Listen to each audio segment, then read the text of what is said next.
I say to you today, all day, it's all AI. It's all, I have a little chip in my neck, right behind my ear, and I'm just getting fed by Doug playing on Google. And I'm saying everything. Doug's an amazing person. See?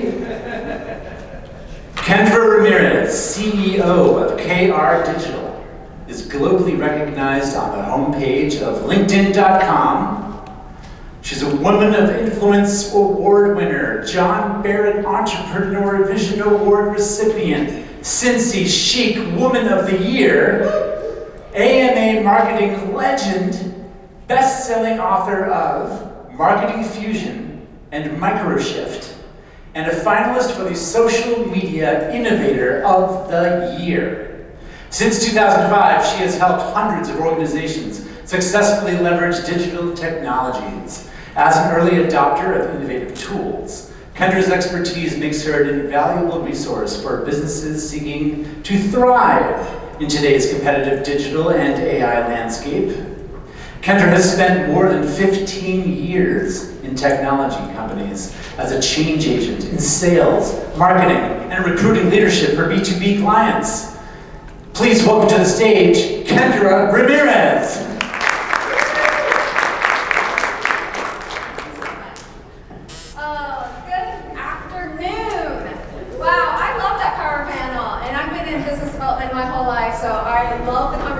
That you guys aren't afraid to ask about money. Money is good, it's good conversations. So I love talking about AI. My business, we've been doing this for since 2015, using AI, thank you, appreciate it, using AI for being able to help businesses. And so today I want to simplify for you what is AI and how you can use it in your business. Understanding some use cases and pitfalls, and as well as an AI strategy of how you're incorporating it in your business. And then Q&A throughout. We won't wait till the end because I know you have lots of questions. So what we want to do is be very present about what we're going to jump into. After lunch is always a little of a slump for folks. I promise to bring some energy for you. But we're going to stay curious, we're going to be present, and we're going to learn from each other. I love collective wisdom. And we're going to have some fun. Everybody agree? Yes, good, awesome. So let's start with understanding who's in the room. Where are you in your AI journey? Yeah, getting a little feedback. All right, so my ones, where are we on our journey with AI? Ones, good, we have some honest people. Good, ones, good. Honest people in the room, thank you. Twos, using a couple of sites. Awesome, good. Threes, where are my rock stars using it on a daily basis? Yes, I love it. What tools are you using? Website builder, email automation. Yes, website builder and email automation. Awesome. So if you have additional questions, you've got another fantastic expert in the room. Thank you for sharing. I appreciate that. Because I don't want to leave anyone behind. I want to make sure and understand who you are and where you are on your journey. So maybe some of the ones will be a little bit, maybe 1.5 after our conversation today. So let's start with what is AI? How would you describe AI? What is AI? Skynet, yes. Yeah, that's how a lot of people feel. Yes. I think it's a misnomer. A misnomer, yes. Yeah, because it's not artificial, right? It's a little bit of a misnomer. We've been using computers for a while, but now we're getting more sophisticated. Yes. And then decided to call it AI. Agreed, totally agree with that. Yes. Yeah, so of course I went to ChatGPT and asked, what is AI, as if I were a 5-year-old? And it's really the ability for a computer to think and learn. At its simplest form, it's ability for a computer to think and learn. So we want to make sure and lay a nice foundation of what is AI. And you're going to hear a term called generative AI. Generative AI is the ability for it to create images, text, audio, videos. Generative, right? That's what's generative AI. When you hear that term, that's what it means. You also will hear a lot of people talk about LLM, or large language model. A large language model is simply where the ability of the AI is guessing with very, very high accuracy the next word. So I'm going to turn you guys into a large language model right now. So if I say the word peanut butter, what word comes to mind? Jelly, right? That's all that the large language model is doing. It's simply guessing with very high accuracy the next word. But it also hallucinates, it also makes up words. So we have to be mindful of that.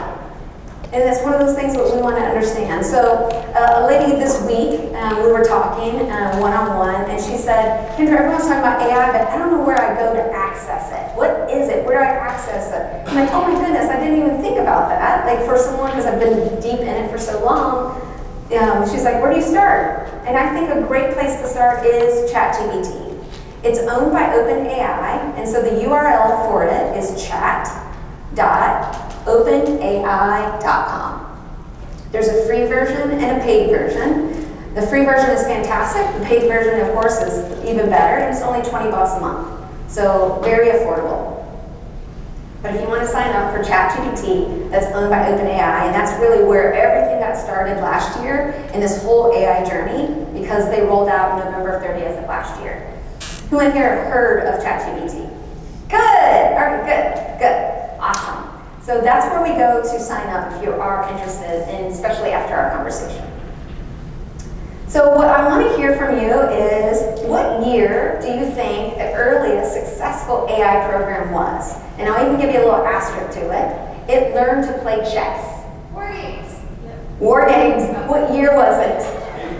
82. 82. Any other year guesses? 72, 82. 92, yeah, I always feel like an auctioneer. Like going once, going twice. Yeah, 1954. 1954. So artificial intelligence has been around for a very long time. Actually, Alan Turing is the gentleman that coined the term artificial intelligence in 1931. 1931. And so I just kind of share this. How many of you have used Apple, Amazon, Netflix in the last couple of weeks? Anybody? Yeah. Guess what? You're already using AI. So those of you that raised your hand and said you're not using AI, you are.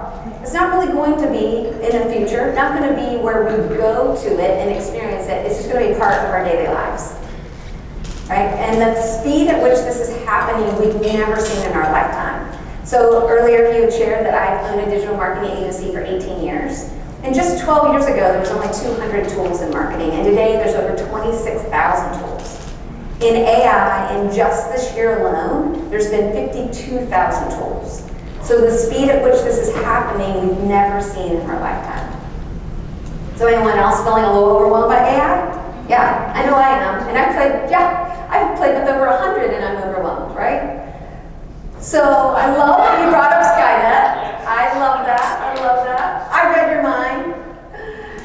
So I really want to address, how are we feeling about AI? How do you feel about AI? Intimidated? Creeped out? Exciting? It's going to take you over? Yeah. All the feelings, right? And a lot of organizations that I've talked with all across the country this year, a lot of people have also shared with me they feel a little bit lazy or guilty using the tools. Anyone feel that way? Lazy or guilty? Okay. Inauthentic. Interesting. Okay. But if I were to hand you an Excel spreadsheet and you used a formula to calculate something, is that lazy? Do you feel guilty for using a formula in an Excel spreadsheet? No. It's just a tool, right? It's just a tool. So making sure that we understand from an AI standpoint, it's just a tool to help us accelerate and get things done much faster. Everyone in here fully staffed? You've got enough people to do all the work? Everyone? Yeah? I don't think so, right? Yeah. This world is going very fast and we need more people to do the work. And so something has to give if we can't find enough people. So AI on average will give you a 40% increase in productivity. It's incredible what's able to do. So we're going to go through several use cases, but I really wanted to address and make sure, let's all breathe a little sigh of relief that it's just a tool. So I don't want you to feel lazy or guilty for using it, because it's going to bring more efficiency for you. And it's one of those, when you're out there and you are hiring, who are you going to hire? Someone that knows and plays with AI and understands it, or someone that doesn't? Right? I know I'm going to hire someone that actually uses AI over someone that doesn't. And that's the thing that's going to be the differentiation. So this is what we all did when ChatGPT came out, right? We immediately went to ChatGPT and said, how is this going to impact my business? I love this cartoonist. He does a great job, Tom Fishburne. He always takes really live, very timely events and turns them into cartoons. So what happened when ChatGPT came out? Back to what I said, we've never seen this in our lifetime. It was over 100 million users in 2 months. It didn't happen with TV, didn't happen with social media, didn't happen when cell phones came out, right? So the fact that this is happening is so fast. So today there's a little bit over 200 million users. But what's really interesting, of the 200 million users, only 14% of people are actually using it. Why do you think that is? How do you think that a usage rate is so low? Yeah, no one knows what to do with it? Lack of confidence, yeah. So sometimes what I find is people actually are using it more like Google search. They're going to it and using it for Google search. And it's just very, very different. It's something we've never experienced in our lifetime. So understanding how to use it and use it well. So what you're going to hear is a lot when people talk about AI is prompt engineering. Anybody heard that term, prompt engineering? We're going to turn all of you into prompt engineers today. You don't have to be technical. You don't have to know how to do any web development or coding. Being able to use it just as is. It does have a desktop version and a mobile version. So you can use, either way, whatever's comfortable for you. So let's talk about some AI use cases that I'm seeing across the country that even in my own organization we're using. So sales and marketing, any content you need to write, an email, anything, like all the amazing things that Alan has shared with you about writing those emails and figuring out subject lines and adding value and writing like maybe an article or a blog, you can use ChatGPT for that. So you can go into ChatGPT and say, write me a blog article on this particular topic, here's the tone I want, here's the audience that you're going to be writing to, and it'll write it for you literally in seconds. And if we have time, we'll do a little demo for you that haven't been able to see it yet. You can go in and write an email, any details that you need. If you're dealing with a difficult client and you're like, I want to say something in an email, but I need to stay professional. I need to make sure I'm not overly direct, because I'm a very direct communicator. So sometimes I need to soften what I'm going to say. Or I tend to write things in just bullet points, and people deserve more than bullet points. So I'll go into ChatGPT and say, here's what I'm trying to communicate, make it better. So one of my big tips that I want to make sure you walk out here with is when you go and you start prompting ChatGPT and you're giving it context, because it needs context, about what you were trying to achieve, the very last sentence of it, I want you to say, ask me questions for clarity. Have it start prompting you, because none of us are very early in stages of using ChatGPT. We don't have to come up with some magical prompt. It's very smart. So have it prompt you. It's going to change how your output is. So when you go into ChatGPT and put in what you're trying to achieve, email, blogs, dealing with emails of difficult individuals, or marketing or website, any kind of content you need, you can use it.